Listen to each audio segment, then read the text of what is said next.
What's going on, everybody? Welcome back to another edition of the Dolphins In Depth podcast. I'm Daniel Oyefusi. That is David Neal. Thanks so much for tuning in. Quick reminder before we start, make sure to subscribe to the Miami Herald YouTube page, like, share, comment, as well as subscribe to the Miami Herald. Now we are back after a short week for your Miami Dolphins, but it was a successful short week as they went up to East Rutherford, New Jersey for the NFL's first Black Friday game to face their divisional rival, the New York Jets. They came away with a 34-13 beatdown of the Jets. They returned home.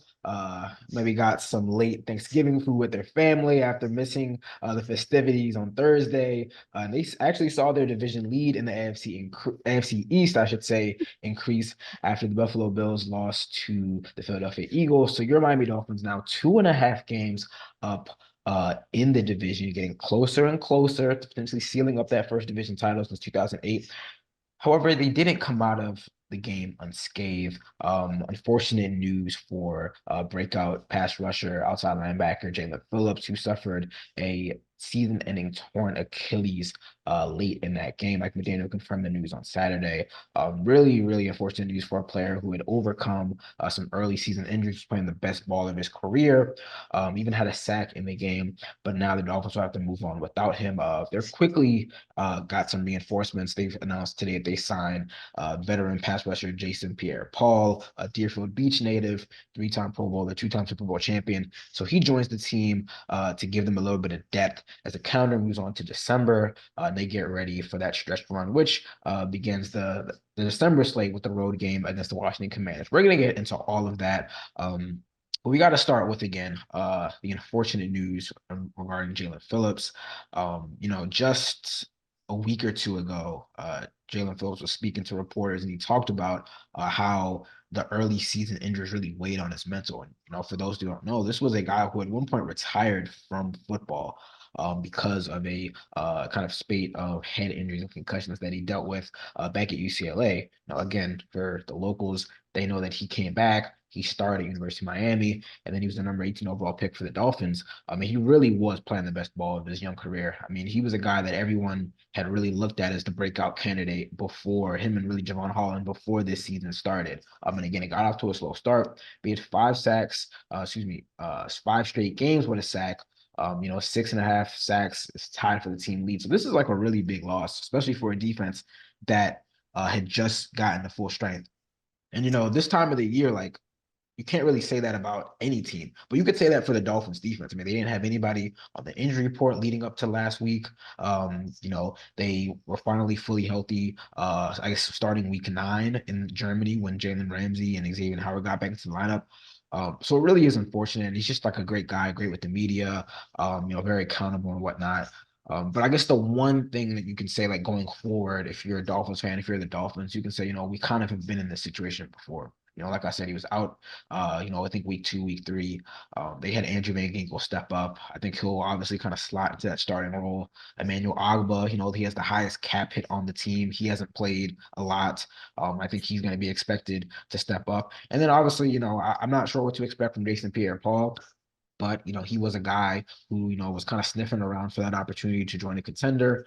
He gets it here, and I think it's kind of like anything that he can add is a bonus. I'm not expecting a whole lot from him, but he is a guy who just 2 years ago was contributing to a Super Bowl team. So we'll see. But obviously, unfortunate news. But I think the Dolphins and the Dolphins defense are still in a position to continue to succeed, even with him sidelined for the rest of the year. Well, yeah, I mean, they're in a position to succeed, and they look great the other day against. Well, I mean, granted, it was against the Jets, who, basically since Aaron Rodgers' Achilles went, they have forsaken offensive football, um, and uh, so I don't, uh, I don't think the Dolphins feel Jalen Phillips' loss until down the road when, maybe if there's a playoff loss or a late season loss to one of those teams we're looking at, them playing down like, Baltimore, Dallas, Buffalo, where you're thinking, ah, boy, yeah, that having him to create a little more pressure on the quarterback, having him to, just wreak havoc in there with the way he can. Uh, yeah, that might have made a little bit of a difference. But this happens, and the Dolphins are going to do what they can, obviously, do what they can, try to fill how they can, and so it is just a shame for a young man who is, like you said, he's fought back from previous injuries. He'd almost, left the game, given I up mean, football. he did He, leave it. Yeah, he did right, leave football. and he's, you know, it's just, man, you hate to see that happen to anybody, and especially someone who has fought back from injury again just this season and is playing well. And so, yeah, that's tough. But Yeah, I mean, nobody's completely healthy this time of year. So, and that the Dolphins had that level of health going into these games was impressive, shocking. It was an advantage, and so it's kind of like, okay, you kind of just lost an advantage. You're yeah. not, it's not like you fell behind, So as far as health goes, so um, I hope he's able to come back and Yeah, I mean, I was gonna say some level. we've seen with these Achilles, Nick Needham just came back. I mean, it was really for him, it was really a year-long kind of recovery and Yeah, rehab. He injured he tore his Achilles October 2022. He pretty much played his first game October 2022. It was interesting to hear. Obviously, you mentioned what happened with Aaron Rodgers. He actually, the Pat McAfee show said that he went out there. He was obviously on the sideline. He went out there as he was kind of Jaelan was being put on the cart and about to be, transported into the locker room. And he kind of gave him some reassuring words and said, you're going to be all right. And it looks like he's trying to get in contact with him. We all know it looks like Aaron Rodgers is trying to come back pretty right. soon from his Achilles injury. And, he mentioned that we've seen with Cam Akers, coming back, within, I think it was like 6 or 8 months, coming back in the same season. Or I guess his injury was in the summer and he came back late in the season. Obviously, the Dolphins are going to be cautious with him. They're going to be careful. They're going to make sure that he doesn't come back until he's ready. But we have seen obviously with the way medicine is and technology is, guys, these injuries aren't as devastating as they have been. But just really unfortunate. Again, the one thing I'll say is, kind of looking forward, and it's nothing positive about the injury, but if you want to have any room for optimism, the Dolphins have had a pass rush from everyone. It hasn't just been like a one-man band. Right. You know, Right. like I said, Christian Wilkins is 6.5. Bradley Chubb, even Emmanuel Ogba, who like hasn't really played a lot, he has 4 sacks. Like I didn't even know that. Like, I had to, he had 1.5 sacks. Like he came in, he had 1.5 sacks. So they've gotten pass rush from everybody. But like you said, it is one of those things where when you do get into the tougher stretch of the season, late in December, and do eventually make it to the playoffs, you do kind of wonder, if you do have a loss like that, you wonder like, hey, where would this guy have slotted in and helping us? Because I tweeted it out like before the injury, like the first half, like I was like, he was the best player on the field. And that's over Tua, that's over Tyreek, that's over Jaelan. Like he, in my eyes, was the best player on the field just in terms of how disruptive he was. And he was just ascending like we all thought he would. So yeah, again, just overall unfortunate. We wish him all the best. And again, they brought in JPP. It looks like they officially announced the signing. So looks like he'll be at practice. He's already in the area. Mhm. And we'll talk to him and see kind of what the team's plans are for him as they move on. All right. Anything else you want to No, no, no. add? I got you. Yeah, Okay. just the that was that felt like such a bizarre game on Friday. It really did. Uh, Yeah, I mean, yeah, the Dolphins. So the Dolphins were really in control for the entire. I mean, I was gonna say we didn't really touch on the game because it was so many days away. It was a blowout. We saw, but yeah, it was a game in which they were really in control for it, and within a 1 minute span, it looked like the Dolphins were about to lose control of that game because we saw Tua throw the right. two interceptions, and then as we all saw, you kind of get one of the more memorable plays in recent Dolphins history where Javon Holland, fields a Hail Mary attempt at the 1 yard line and everyone's all the way downfield. So he just has a clear alley to the end zone. He Yeah. gets some key blocks from his teammates. But The, that just kind of the, shut the door on, any like for a minute we're like, oh wow, this is gonna be a game because The Yeah. first 2 quarters, like first, I guess, 29 minutes, you're like, all right, the Dolphins are just gonna cruise, and then Tua throws to 2 picks, including the pick six, and you're like, oh, wait, we might have a game. And then quickly, like that goes Yeah, that goes away. you knew it wasn't going to happen on such a whacked play and such a wild sequence. Um, and but then for a lot of things that happened in the second half were just kind of it felt like a very strange game. Yeah, you had an injection, like it's like a Yeah, middle of the melee or whatever. and There's a and lot going on. and of course, like as soon as the Javon Holland crosses the goal line, then there's Mike McDaniel's running He's off the running off the field like he field, thinks the game like, is over. He thinks we're at like, woo, all halftime. right, woo. Yeah, And yeah. and then, immediately, of course, everybody's like, that is such a Jets play. And a couple people said, that's the most Jets play ever. And then, of course, everybody went, butt fumble. You're like, Yeah, oh, I was yeah. gonna say I remember the butt fumble. I saw Yeah. this live. I'm like when he like I remember he was when Javon fielded the ball at the 1 yard line. It like nobody really thought like he would like at that point it was just like all right he got to low end like that happens from time to time where you have a Hail Mary at the end of the first half, Right. a guy picks it off and then you're done. But he starts running out and we get to the 20 and I'm looking down the field. I'm like, wait, there's like nobody near him. And then he starts Yeah. wobbing and weaving and then he breaks Tim Boyle's ankles and we're like, wow, he's actually not. I think by the time he got to midfield, I was like, I'm pretty sure he's gonna take it. And then I was like, Right. the only guy really in front of him was Tim Boyle. And I'm like, I don't think Tim Boyle's gonna. And he kind of cuts inside, comes out, cuts outside. It's like, wow. He put him in the spin cycle and took out both the ankles and did an Allen Iverson number on him, Barry Sanders. That was embarrassing. Um, and but it was such a strange, but it really was a strange game. And everybody's like, oh, it's on Black Friday, and it was just very strange. Um, and but it also actually, in a strange way, felt like the kind of game you don't get out of without some type of problem.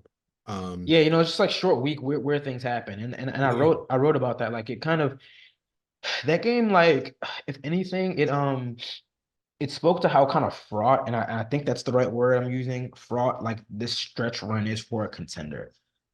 Because you come out, but it's almost like at what cost? You know, right.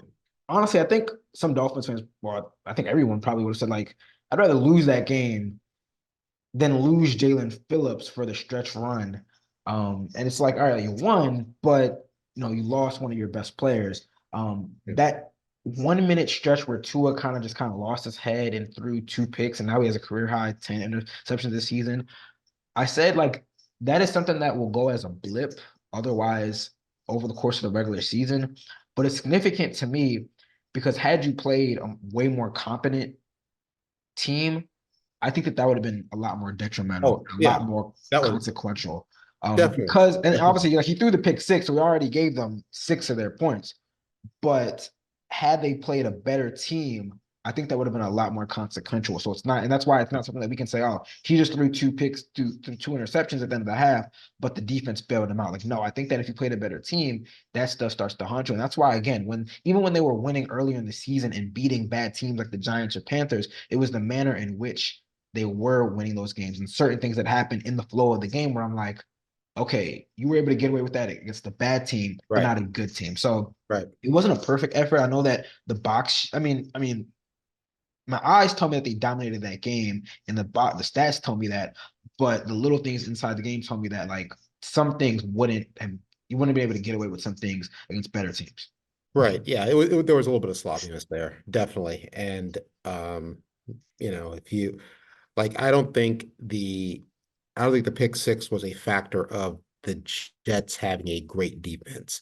I felt like that was a factor of Tua waiting a couple seconds too long to throw that ball, Yeah. and there are a lot of corners who would have picked that off, and that would have happened against a lot of defenses.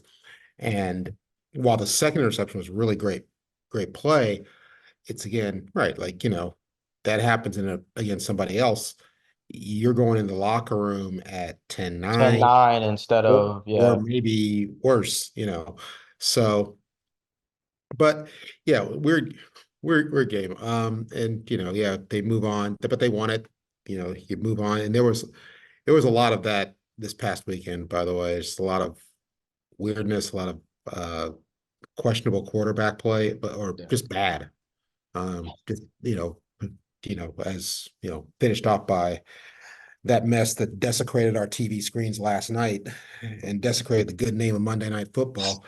And somebody in the NFL office, I don't think they need to be fired, but somebody need to be slapped over putting the Bears on prime time. Five Too many times, six times. times a year. Yeah. And we knew they were Every going to year. suck.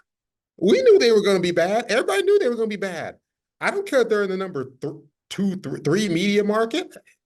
You're the NFL. You're a national league. Every team, any team that gets good is a national team. And if you suck, you suck. Get them out of there. Don't stop inflicting the Giants and the Bears on us in prime time. That was just oh. I, I had there was no palate washer to get it out of your mouth before you went to bed. It ended late, and I just Hey, markets rule everything, cash rules everything. that Um, so yeah. that's just the way it is, and you gotta live with it for better or for worse. No, not always, not always. There are times when the Giants and the Jets been bad. There were years where you didn't see that they were stashed at 1 o'clock, small, their region had okay, fine. Shove them off to the side. Let us have our Indianapolis and our New England and our, Denver when they were really good. But looking up again and seeing the Bears again on prime time, there ain't nothing prime about them, but it's about as prime as a McRib. I mean, dang. So anyway, let's get Yeah, I was on gonna with say you obviously want to get that off your chest, but it was I think it messed up my workday. I mean, it's just I was gonna say I fell asleep, so say I was cool. But we're gonna take a short break. When we come back on this side of things, the Dolphins are 8-3 for the second straight year. We all know what happened last year when they started 8-3. Five straight losses before they finally got that decisive win to get into the playoffs. Are they better equipped to avoid that stretch one collapse? We're gonna discuss that and more. So stay locked with us, and we'll be back soon. What's going on, everybody? Still here on the Dolphins with that podcast, talking all things Dolphins with David Neal. And on the first half, we discussed the Dolphins win over the Jets on Black Friday. The unfortunate news regarding Jaelan Phillips, who was out for the year with the torn Achilles, as well as the Dolphins' addition of Jason Pierre-Paul to kind of provide some reinforcements. We're going to start to look ahead. The calendar is turning to December. We're already approaching December football, which is crazy. The Dolphins are usually eight. what happens after Thanksgiving. Usually, what happens after Thanksgiving? The Dolphins are 8-3 for the second straight year, as I said before teaser. And we know how that ended last year.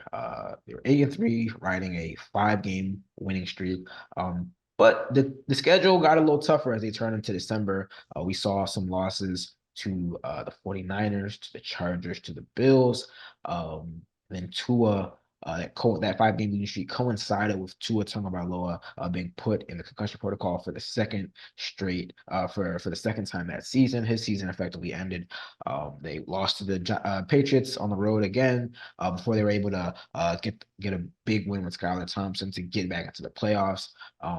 Now we actually did talk to a couple players about on Monday about what they learned from that, how December football changes, how they can make sure they avoid that. I think everyone listening and watching the Dolphins knows that there's a clear difference from this year and last year, at least so far, is that the quarterback is very healthy. And again, the wins, some of that losing streak last year did come when Tua was in the lineup. But again, I think that last couple of games would have been a lot different if Tua had played. He has been very good this season. We talked about the turnovers in the first half. He's tied or top 3, top 5 in the NFL in interceptions. I think the takeaways, the turnovers, are something that really need to get cleaned up in the second, the stretch run. But I think, and as I mentioned before, we're seeing a different dynamic to this team. And they've mentioned the players have mentioned it as well. This doesn't seem like it's just a finesse team. It looked like a team that can run in running key moments. Like they're not just, 80 yards to the house, 75 yards to the house. Like they're a team that can get tough yards when needed. I still would like to see them a little better in short yardage situations. And we saw some of those issues again on Friday, but they did have some success. But there looks like there's a little more substance to this team. You know, obviously we're gonna find out for real in a couple of weeks because they do have the Commanders and then the Titans and the Jets. But after that, the pivotal stretch that we've all been waiting for. Dallas hosting Dallas Christmas Eve, Baltimore New Year's Eve, and then obviously the season finale, the regular season finale with the Bills. That will obviously tell a lot, but it does feel like there's a little more substance to this team. And as I mentioned in the first half, I think the defense is well equipped to really guide them. The offense hasn't been like the first month of the season offense. Like they just haven't. But I don't think you need to be that to be, a Super Bowl conference, finalist type team. I think that they're showing a lot more balance, a lot more substance on both sides of the ball. So obviously, Tua staying healthy, knock on wood, he stays healthy. I think that they're definitely much more equipped, to enter this stretch run and come out, unscathed. They come out pretty successful. What do you think? Well, yeah, I mean, that's major factor is the quarterback being healthy. I mean, it's kind of obvious. And also, I think obviously you have you have a better defense, um, and a very good defense. And, when it comes right down to it, at some point, your defense is going to have to make plays, make significant plays, in December games, January games, February games, um, for you to win. And the other thing that helps is, I mean, Commanders, Titans, Jets. You should be you should be you should be 11-3 by the time you Yeah, host the you Cowboys. and um yeah, it's just that's just where they are, and then that's where look at those teams, and those teams are kind of still figuring out who they are from the quarterback out, and while the Jets trying to figure out who they are, when they have the ball, period. And so yeah, these are three games that set up as you should win them. And once you're at 11-3, yeah, you want to win those last three games. Uh, but the Dolphins could be playing pretty free of, well, conference seating, obviously, but I mean, Yeah, I think that's the major thing right now. I think yeah, obviously you still have a couple weeks until you can officially seal up the AFC East. But right, I think that the focus for most Dolphins fans and what it probably should be is like, like your conference seeding. They actually were momentarily the number one seed after right. beating the Jets on Friday, but obviously the other games had to be played. All the division leaders won. So Baltimore, Kansas City, Jacksonville won, and that knocked them back down. But there is a real opportunity again, just the nature of the schedules. The Dolphins have an easier schedule than some of these other teams that are at the top. Baltimore still has to play Jacksonville, so one of those teams is going to get knocked off, soon. So I mean, there is an opportunity if you take care of your business. Like I still don't know if the number one seed is like it's going to be tough again because of that head-to-head loss with the Kansas City Chiefs. But if you beat the Ravens, in week Yeah, 17, that could be the difference between maybe a two seed or a three seed. It's like, all right, if you get the two that seed, you can host two games and maybe a third. So that there's still that could be a one seed game. yeah, for all we That could be know. a one seed.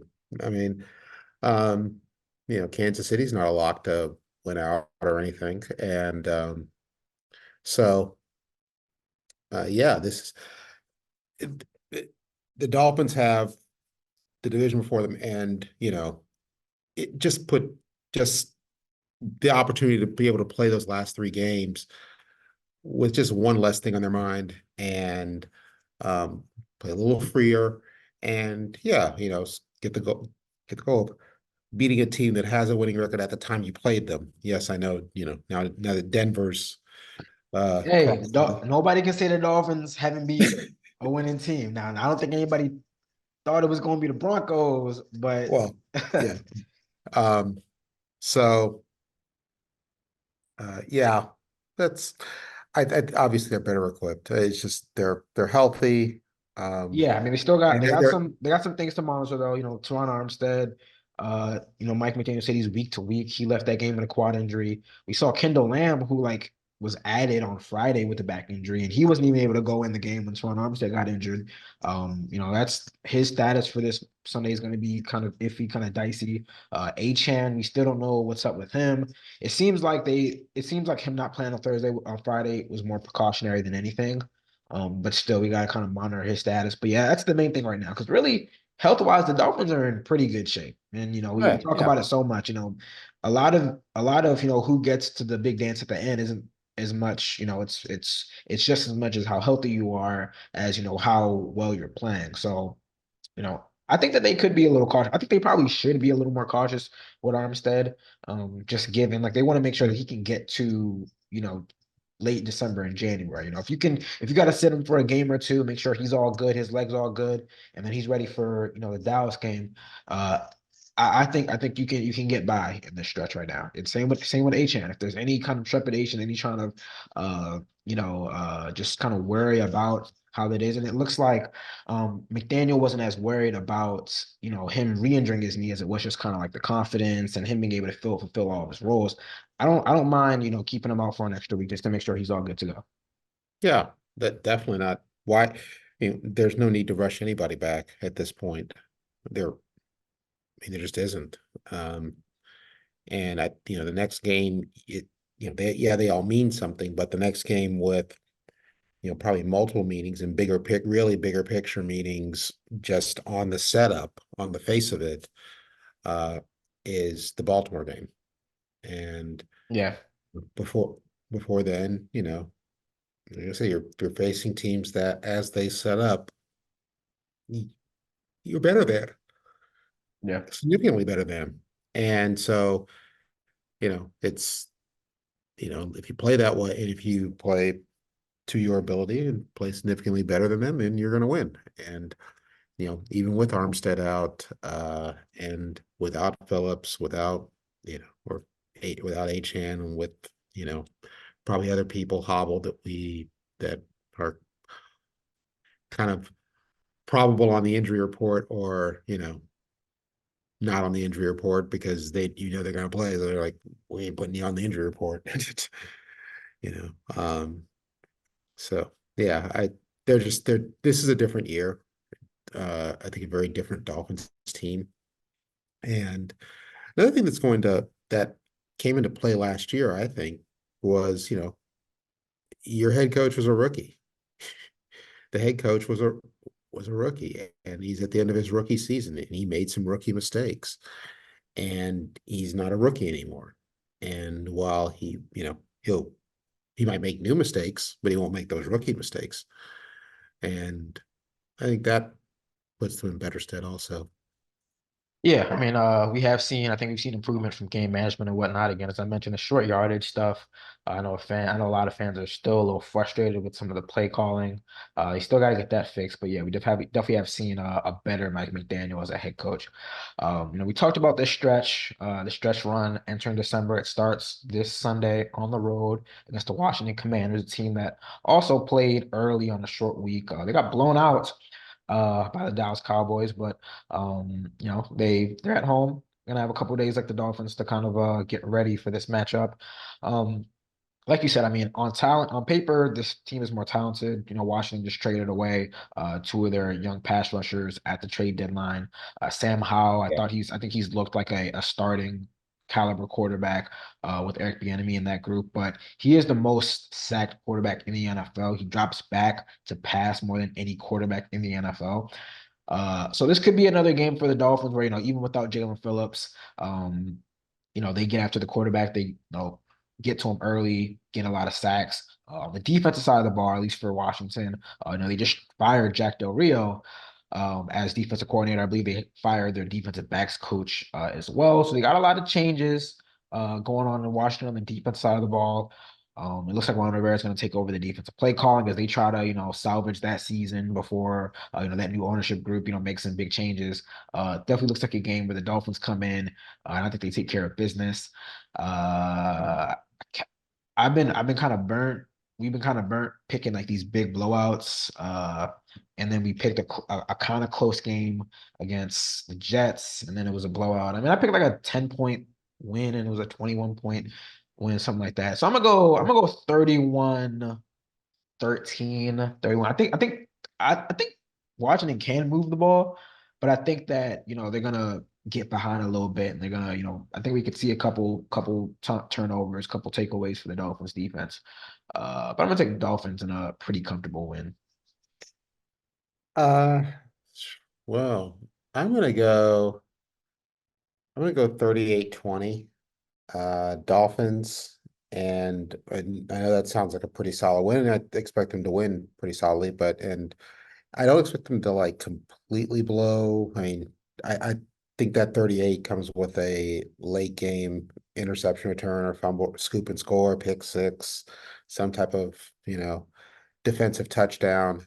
And um well, I could be wrong. One of the interesting things with the Washington passing that often, you might want to they might want to rotate those defensive linemen because uh that can get pretty tiring after a while. And doing that upfield thing and just as tired in some way, tiring in a different way than if you're getting pounded all game. And um, so, but I do like Miami 38-20 in this. This is their better team, and it's Yeah, it's yeah. a, it's just that simple. It, And yeah, I know that they're on the road. So what? it might. Yeah, I was gonna say it might be a lot of Dolphins fans out there. The Watch FedEx Field is not known for being Yeah, packed with their own fans. So we could see. I mean, it could be a pretty. I want to say a pro Dolphins crowd, but I think the Dolphins could be well represented. I don't know if there's a lot of Dolphins fans out in the DMV, but we'll see. That'll be a little bit of a homecoming for me, being from Baltimore. So that'll be fun to head back up there. And we'll see if the you, Dolphins. What? you gonna stay in the hotel? You gonna stay with mom and dad? Oh, I need some home cooking. Nah, I'm staying at the crib. I'm staying at the crib. I ain't been back home No. since the summer, so that'll be fun. Head back up to the DMV, and we'll see if the Dolphins uh can start the December slate on a winning note. All right, that brings us to the end of another edition of the Dolphins in That podcast. I want to thank you guys as always for tuning in. A reminder as always to subscribe to the Miami Herald YouTube page, like, share, comment, as well subscribe to the Miami Herald. We got Tua tomorrow. We got Hey, Mike McDaniel tomorrow. We might have JPP tomorrow. Just signed with the team. We're gonna have him at some point this week. So definitely stay tuned to the Miami Herald. We got Hard Knocks Tuesday night. We'll have a recap of uh of the episode 2 of Hard Knocks with the Dolphins. By the time this comes out, by the time you're listening to this now, would have already been out. So definitely head to the Miami Herald website for your mhm. recap if you weren't able to watch it.